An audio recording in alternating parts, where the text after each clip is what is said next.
What's up? Welcome to the confluenceVC podcast. This podcast is meant to give you a personal glimpse into the next era of investors and operators.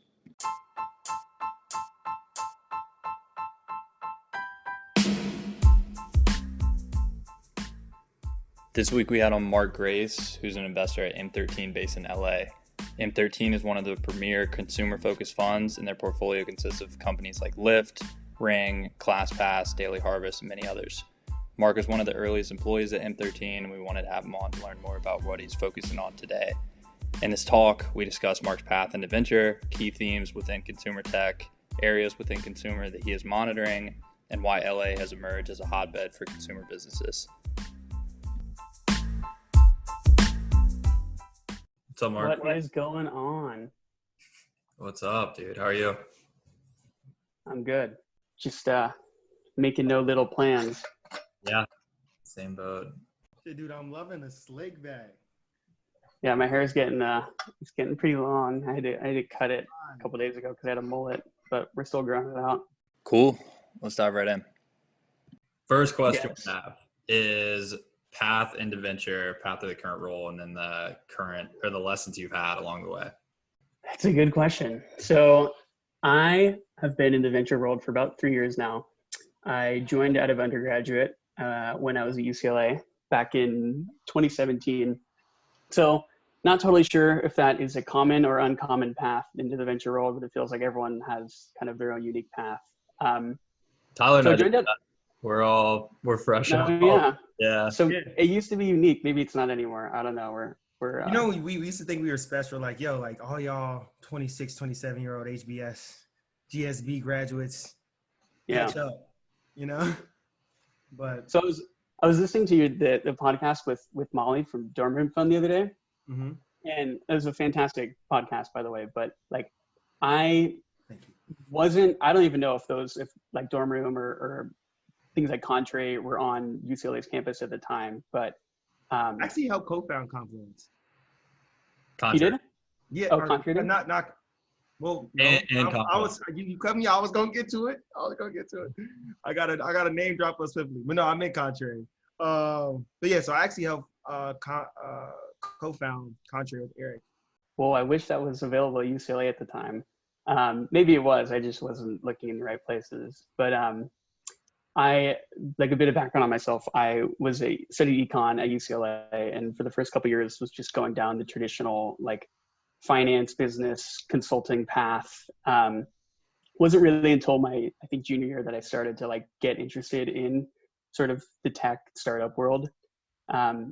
You know, I was kind of just fortunate enough to start like meeting people in LA in the space at the time. And, you know, this was back in like 2016, 2017, and it was still sort of like a small ecosystem. So it was pretty easy to just kind of, you know, bop around and meet people. I got connected with the founders of M13 as I think in my junior year of school, and like stayed in touch. Nothing really happened. A couple months later, came on to support them as an intern. So just started doing sort of the oddball or the odd job tasks that come along as you're still in school.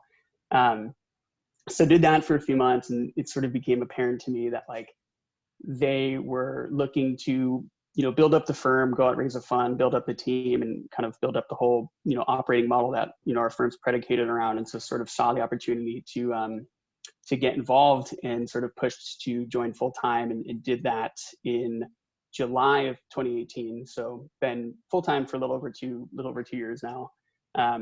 Had my hand in really all parts of the business, from like our own fundraising to our own org building to implementing the processes and systems and infrastructure that comes with a venture firm. And also with, you know, sourcing deals, diligencing deals, and really kind of seeing the portfolio grow over the past couple of years. So been a pretty fun ride, and yeah, that's kind of me in a nutshell.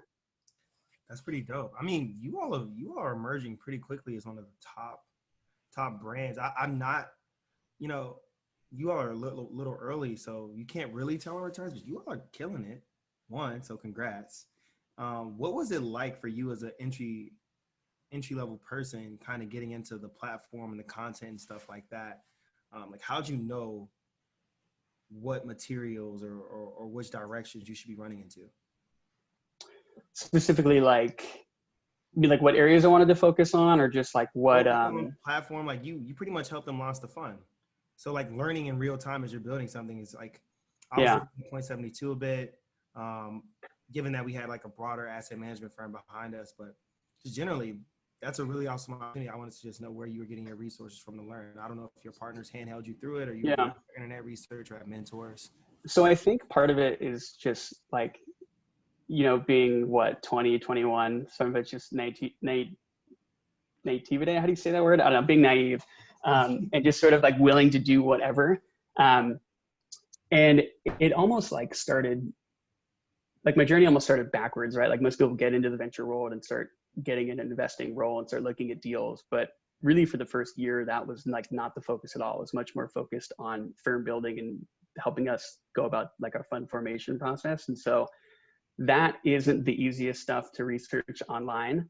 But you kind of just pick up on things along the way. There's a few like specific books. There's one called The Business of Venture Capital that is like very dry and to the point and just talks about like how the economics and like how a firm actually works. And so got to get a decent understanding of it through that way.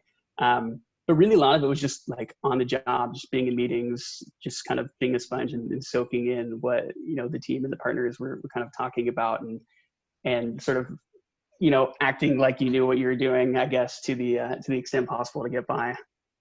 I guess the next question I had, so when M13 was launched, the team saw 3 key themes in consumer tech. Could you talk a little bit more about what those 3 themes are and how they evolved since you all started out? Yeah. If you want to name companies we should look at in those themes that you have yet to invest in that we can swoop from, you let us know. Yeah, I will. So for a bit of like, just backing up a bit of context, like on us as a firm, we're a relatively new firm founded back in 2016, and we focus on seed and series A as kind of the primary stage focus. Really, like we spend our time thinking about the consumer or the future of consumer behavior and thinking about like what trends and business models and technologies are kind of like driving the future of that behavior. So, you know, there's a couple like insights that were sort of key to the firm's origins, I think. The first is the idea that like we're living in open source world, right? And ideas are a dime a dozen. And it's all about like execution, or execution is all that matters, right? And the second, this idea that the difference between like the good companies, the better companies, and the best companies has never been greater. And I think part of that's attributable to the fact that, you know, we live in a digital first world. And so, you know, like a 1% difference in a e-commerce conversion metric or a 1% difference in like a sales funnel conversion metric leads to like a 5x increase in revenue, right? So seemingly little small decisions like that sort of have larger consequences in, I think, an internet first world. And then the third idea is just that like entrepreneurs that come to us essentially are, or just entrepreneurs in general, are essentially recreating the wheel all the time and doing things they've never been done before. Like you may have a, you know, skill set in shipping products, but you may not have any idea how to brand that, how to sell that, how to find the requisite like go-to-market partners, right?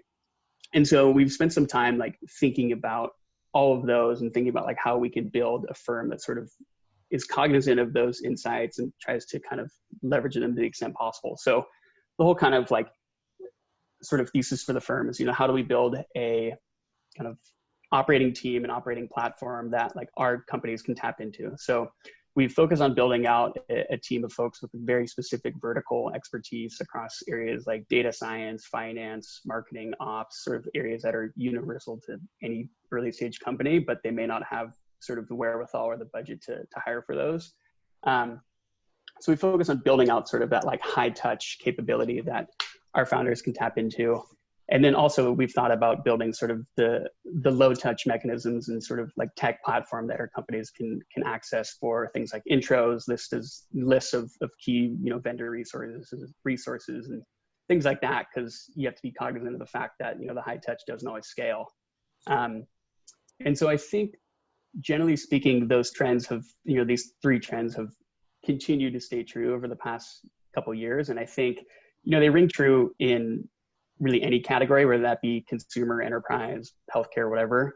But I think they are like kind of amplified in the consumer world. But yeah, that's kind of the sort of the origin story on how we think about that.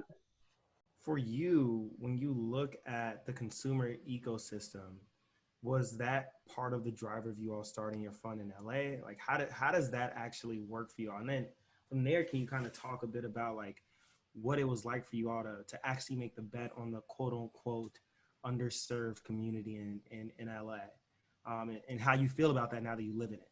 Yeah. So I think I'll talk about sort of the opportunity within consumer, and then I can talk about like why LA, right? I think people oftentimes have the perception of what a like consumer business looks like. And I think the traditional view that a lot of VCs will hold is that a consumer business is like a digitally native direct-to-consumer brand, which definitely is true and is included in the definition, but we think it's much broader than that. And so if you think about, as an analog, like the word technology, and I use that in air quotes, like feels like 10 years ago, technology was considered a vertical, but as you've seen over the past, and like, I think, I'm trying to remember who came up with this. I think it was Semmel from Haystack. He was saying like technology became a horizontal over the past decade, right? As it permeates throughout different industries. And I think to a large extent, some of that's true within the consumer landscape as well. And so we've sort of like broadened our definition of what a consumer business really entails. It's much more than just like a direct to consumer brand, right?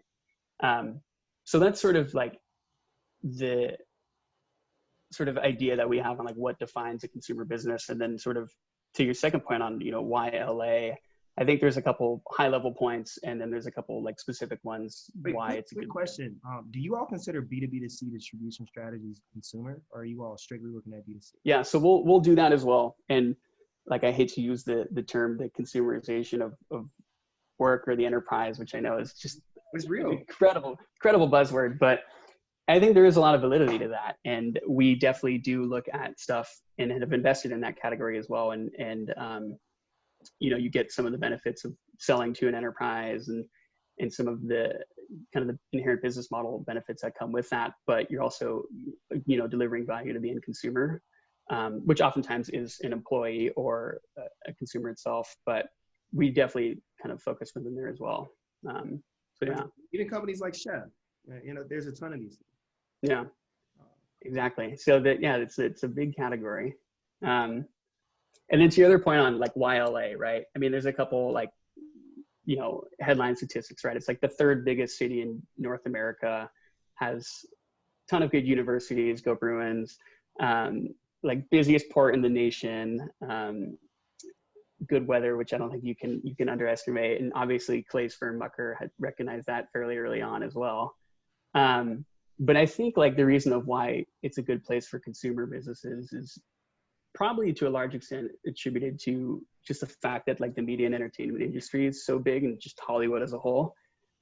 We don't really invest a ton in kind of media or like entertainment first businesses, but I do think a lot of just that ecosystem kind of oozes into like other industries and just kind of the consumer landscape broadly. And so I think like the region as a whole just has a big focus on branding. And I think also just people are willing to try like new trends and new ideas. I mean, all you have to do is walk the aisles of Erewhon in Venice to actually kind of see that live. But I mean, that's obviously specific to kind of food and wellness, but I think it applies itself to a bunch of other industries. Can you talk a bit about why M13 went so hard on the content and community building strategy? It seems like that's been playing out really well for you all. Yeah, it's something I'm very, very grateful for that we have doubled down on, and it is totally not within my skill set, but our team is like a godsend when it comes to this. And so, I mean, I think the high level reasoning is like, you need to think about kind of your firm's brand and how you source deals through a variety of different ways, right? So like at the very bottom level, there are things like cold sourcing, outbound sourcing, kind of, doing the ground game, which I think is super effective because you can be really targeted in who you go after. And I think if you are super personalized, you can get some pretty high engagement pretty high engagement, and that's something that I take fairly seriously as well. Then of course, like you have deal flow that comes inbound through the network of the firm and through the team, which is obviously super helpful and oftentimes great. But I think like actually spending the time to think about like the narrative and kind of the brand that like you want to build as a firm is, I think, super important. And it helps you, like it just sort of just like flywheel effect, right? Where like you produce all this content, like you have all these webinars, you publish content into the world, and it helps like your outbound game, it helps your inbound game. It just sort of over time compounds and helps you build a better brand. And so this is fantastic from my end because, you know, we spend a lot of time thinking about content and branding and events and PR. That helps me when I'm talking to entrepreneurs because they are, you know, maybe more likely to return my email. Maybe they'll have a bit of context on the firm when we talk, which always kind of, you know, improves the conversation, makes it a little bit more natural. But I think it is, I mean, there's a reason why you've seen so many firms focus on this over the past couple of years, because I mean, I think at the end of the day, it's effective. Yeah, a lot of firms are essentially becoming marketing machines. You know, you facilitate introductions, you market yourself, and just stay on top of the ball. What else can we really do as VCs? You all are killing it. But yo, Clay, hit him with the closeout, Johns. You put together some really good questions on this. Okay. What do you got for me? Kind of touched on this a little bit earlier, but any areas specifically within consumer that you guys are monitoring aside from consumerization of enterprise? Yeah, there are a bunch. Like we'll look at everything from crypto to gaming to housing to digital health to fintech to you name it. Specifically, a couple areas I'm interested in. Anything food related, I have a strong affinity for. So thinking about like the kind of infrastructure that powers either individual people, restaurants, or kind of grocery chains to sort of build out like their own distribution strategies and move away from, you know, the aggregators and kind of the DoorDashes or Instacarts of the world. I think those businesses are super helpful from a consumer perspective just because of kind of the premium they place on convenience. But the, you know, just some of the margin pressure is, I think, unsustainable. And so thinking about ways that like restaurants, grocers, et cetera, can build out their own sustainable practices is really interesting. That's one part of food. The other part is just like, I still think there's a ton of room to run on the branding side of food. I mean, in the typical grocery store, like you have no connection with the majority of the brands that you're seeing on the aisles. And I think this especially rings true in like the meat category. Something like four companies produce like 85% of the beef that we consume in this country. And that beef's either sold wholesale or packaged into one of those producers' brands that like has no story with consumers or doesn't resonate with them at all. And so I think there's a ton of room to run there. And food's just interesting. There's so much going on, right? Like, so we got so much space to collaborate on food. I know. We've done everything from meat to bread to sugar and salt alternatives. So yeah, we got to get into.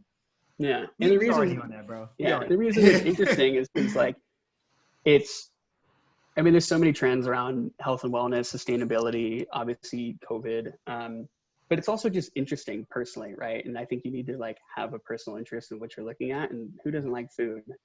So that's one category. Another one is, I'd say consumer social is an interesting category as well. And I think there's a tendency for people to kind of write off the category and just or kind of ignore it because they may think that it's already set in stone with, you know, the Facebooks or the Instagrams or the Snapchats of the world having such dominant market share. But I think I'd push back on that and say, like, look at the rise of things like, you know, Discord or even Fortnite or even TikTok, which I don't really consider TikTok a social business. I think it's more entertainment, but there are so many like interesting kind of breakthroughs in that space all the time. And I think like, not to be the guy who's up here pontificating around what an entire generation's doing, but I do think like there will be some new winners with the rise of Gen Z. And I think like finding or creating ways for Gen Z people or just people in general to like make remote first friends or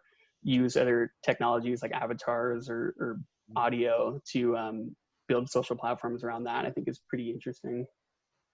You know, I think you're spot on with that as well. We've been looking at a lot of stuff that I need to catch up with you on, and like the new grounds through social for advertising, like through chat and things of that nature, even through like virtual reality or like non-physical spaces such as video game streams, etc., and looking at tailored advertising within those. So you got to get into it. I'm really interested in picking your mind on that. Did I say avatar or advertising? I meant avatar, but that could be interesting too. Both, honestly. Yeah, even like some platforms like Mighty Hive and Honeycomb. I don't know how I feel about them, but really great teams and doing interesting work. So I'm excited to hear more about you on that. Yeah. Clay? All right. Closeout questions. Fire away. What is a recommendation you hear regularly that you think is bad advice? I think people like oftentimes give the advice that you can have an opinion on everything and anything. And I actually like don't think that's the case. And I think you see this all the time on like Twitter or Clubhouse when a company IPOs or there's some major news forum, everyone's kind of chiming in to give their 2 cents. Oftentimes I'll like, oh, I've never heard of that company. And I think like that's not a bad thing, right? Like I think people like don't always need to kind of like chime in or have their own specific opinion on every single piece of news that comes around. Because I think to a large extent, like if you're always in that mindset, it can be a distraction. And like there's so many distractions in this industry and you're always getting pulled in different directions and switching contexts. And so learning to like what to really focus on and when to know when to not say anything, I think is an undervalued skill that people don't prescribe enough. Love that. Pretty much going to shut up. Yeah, I would love if more people took that advice to heart. That would kind of make it easier to cut through all the noise. Let's see. Next question we have. In the last year, what new belief, behavior, habit has most improved your life? So I've tried to get into the habit of clearing out time to think. And like, I think it's important when you're new to this industry, like you should always be trying to meet other companies, investors, people in tech, other operators, just expanding your network broadly, right? And like that's ultimately, I think, how you get good at this or within this industry. But oftentimes it can be so easy to just like be on back-to-back Zoom calls for 10 hours in a day, and then you have no time to even process what you've been doing, and you have no time to think strategically and actually plan out like where do you want to spend time over the next 1, 3 to 6 months. Who are the people you want to meet? And so I'm trying to get better at sort of saying no to things I don't have to be doing, and really like allowing myself the time to actually think and breathe and like to read. Like I'm so bad at like being the guy who sits down and reads this book for 2 hours every night. Like that is not me, but I'm working towards it. Get Blinkist. What's up? I know you've seen this on the consumer side, like the Blinkist and like 12-minute reader apps. Just get those and some audiobooks and you'll be, Yeah. Maybe I probably do need to get better at those, but I think carving out time to actually think and read and just process information is super important. All right. Next question we had, aside from saying no all the time, what's the worst part about venture? Probably the length of the feedback cycles. Just like you make an investment and it may take up to 10 years to really know how that company is going to perform. And of course, like there are signals along the way that you can pick up on, companies' future fundraising abilities, kind of their traction, your firm's own fundraising abilities and your firm's own perception in market. But at the end of the day, like this game takes a very long time. And so that can be hard to sort of reconcile, and you can always be asking yourself like, oh, how am I doing? Like, how's my performance going along? And like, am I a good investor? Right. And that like, it takes a really long time to figure out. But I mean, there are things you can kind of do along the way, right? And look towards some of those signals I mentioned earlier that can give you a bit of an idea of kind of how you were progressing.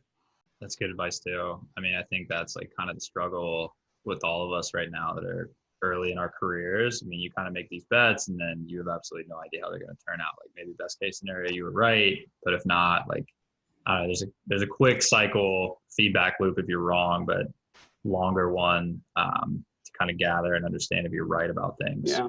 VC is one of the only places where you can like never ever return anyone's money and become a partner that's making $1 million something bucks a year.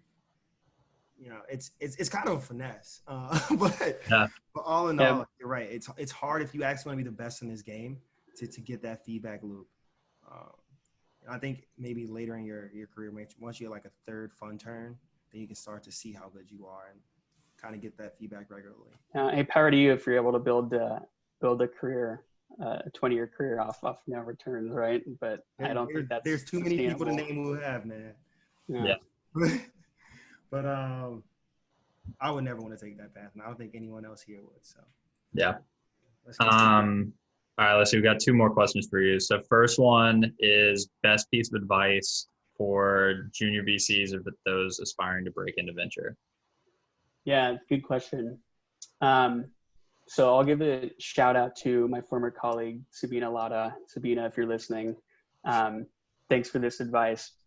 But she essentially said, and this is applicable to anyone who's earlier in their career, and I think specifically within venture as well, like when you're just out of college, like in your first or second job or whatever, like you're always going to be in a room with people who have 5, 10, 20, 40 years more experience than you, and like you will be the least experienced person in the room. And just get used to it, like, right? Like you can't let that hold you back. And I think it rings true, especially in venture, because you're always talking to founders who are experts in their given industry, and you like 80% of the time aren't, right? Or no, like 99% of the time you're not. But I think just being comfortable with that and knowing when to ask for advice and like not getting kind of bogged down on the fact that like, you know, this person's probably smarter than me. I think like that goes a long way. It's good advice. I actively take the position of a student in all my meetings. Just like teach me everything I need to know, and if you teach me well, then we should keep going. If it's not something. Yeah, exactly. Okay, with that, this is a cool part where we like to give you an opportunity to shout someone out in your life who's made a big impact. Maybe a mentor, or you know, that's in your life, or anyone else. Just one person shout out, run it. Maybe you could do 2, but yeah, I'll do 2. One is one of my former MDs at Morgan Stanley at a summer internship, Greg Fulmer, great guy. And he taught me, he's like, everyone in life in their business is always selling, even if you're not in a sales position. But with that said, don't bullshit people and like shoot them straight. And I think that just super concise, super clear advice, like is very helpful. And then second person is on the M13 team, Gautam Gupta, one of our partners. Just like he is the master at like treating founders with empathy and operating within like a quick timeline and just being super transparent with feedback. And I've tried to embody some of that as well. So shout out those 2 people. And then of course you guys for inviting me on. Yeah, we were gonna like probably not put this up if you didn't drop our. So I'm cheap and I have the free Zoom version, so we have less than a minute left. But really appreciate it, man. I know this has been awesome. We'll repackage all this and we'll shoot it out next week. Cool. Alrighty. We'll see you guys.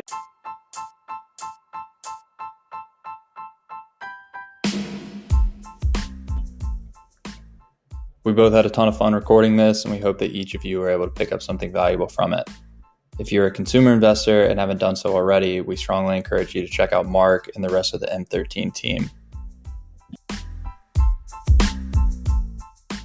For next steps. If you're an investor and have not already signed up to join, we encourage you to check out our website at www.confluence.vc to submit your info to become a member. If you have any feedback for us, please feel free to reach out directly either to Tyler at gpv.com or myself at clay@munkercapital.com. Hope to hear from you all soon.